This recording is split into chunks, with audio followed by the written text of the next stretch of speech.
Welcome welcome guys. और आज आपको ब्रेकिंग न्यूज देते हैं। इंग्लैंड वर्सेस इंडिया का 5 टेस्ट मैचों का जो सीरीज है उसका पहला टेस्ट मैच इंग्लैंड ने 5 विकेटों से जीत लिया है। जी हाँ, दोबारा सुनिए। इंग्लैंड ने पहला टेस्ट मैच 5 विकेटों से जीत लिया है। और इस टेस्ट मैच का जो हाल है वो आपको बताते हैं, शेयर करते हैं। और इंडिया ने पहली बैटिंग की। पहली इनिंग में उन्होंने बहुत ही अच्छी बैटिंग की। शुभमन गिल, कप्तान शुभमन गिल, और उसके साथ ही जसवी जायसवाल और ऋषभ पंत की सेंचुरीज की बदौलत उन्होंने किया जी 471 रन। और ये तारीख में पहली बार है कि किसी टीम ने एक इनिंग में 3 सेंचुरियां बनाई हैं और उनका 500 से कम स्कोर हुआ है। बहरहाल जब दूसरी इनिंग में आए इंग्लैंड बैटिंग करने के लिए, तो इंग्लैंड ने बैटिंग की और बहुत ही धमाकेदार अंदाज में बास्केटबॉल क्रिकेट जो है वो इंग्लैंड खेल रहा है, आपको पता है। तो बहुत जबरदस्त बैटिंग की, बहुत आला खेले, बहुत जबरदस्त बैटिंग की। और ओली पॉप ने 100 रन किए और 99 पर हैरी ब्रोक जो थे वो टॉप एज फाइन लेग पर कैच आउट हो गए। और बेंटक ने भी 50 रन किया। और जो इंग्लैंड की टीम थी वो 465 रन करके आउट हो गई। इंडिया को 6 रन की लीड मिली। और जब दोबारा खेलने आए तो जसवी जायसवाल जो थे वो जल्दी आउट हो गए। उसके बाद साई सुदर्शन भी 30 रन करके, साई सुदर्शन के आउट होने के बाद शुभमन गिल जब बैटिंग करने आए तो इनका तीसरे दिन के इख्तिताम पर स्कोर था इंडिया का 90 रन और 2 खिलाड़ी आउट थे।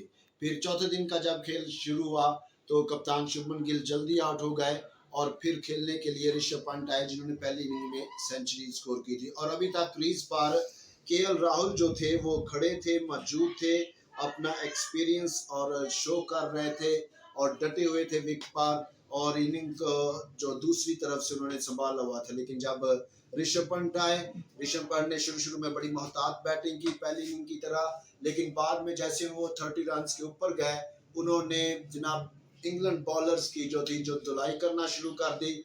और चंद ही ओवर्स के अंदर उसने अपनी सेंचुरी जो थी वो मुकम्मल की। और केएल राहुल ने भी सेंचुरी स्कोर की।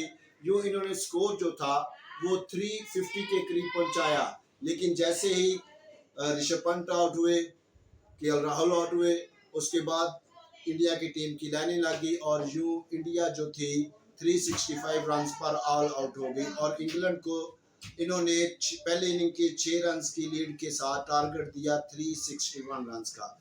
और जब इंग्लैंड चौथे दिन के आखिर में खेलने के लिए आए तो बड़े मोहतात अंदाज में जैक क्रॉली ने और बेंटक ने बैटिंग की और 6 ओवर्स में इन्होंने 20 रन बना लिए थे। जब आज 5वां दिन शुरू हुआ तो जैक क्रॉली और बेंटक की जबरदस्त बैटिंग की बदौलत इन्होंने स्कोर जो था वो 150 के करीब बगैर किसी नुकसान के पहुंचाया।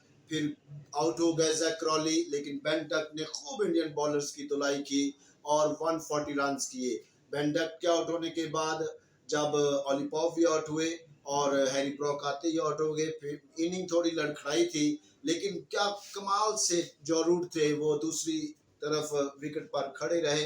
पहले उन्होंने बेंटक का साथ दिया, उसके बाद वो कप्तान स्टोक्स के साथ मिलकर उन्होंने बहुत अच्छी 70 रन की जो थी वो पार्टनरशिप की और स्कोर को 300 से ऊपर पहुंचाया। और याद रखिए ये जो 371 रन का टारगेट था ये हेडिंगले लीड्स के ग्राउंड पर दूसरा हाईएस्ट चेज था तारीख के अंदर। इससे पहले 404 ऑस्ट्रेलिया ने इंग्लैंड के खिलाफ 1948 में चेस किया था। और 371 ये क्रिकेट तारीख में लीड्स के ग्राउंड में दूसरा हाईएस्ट रन चेस है।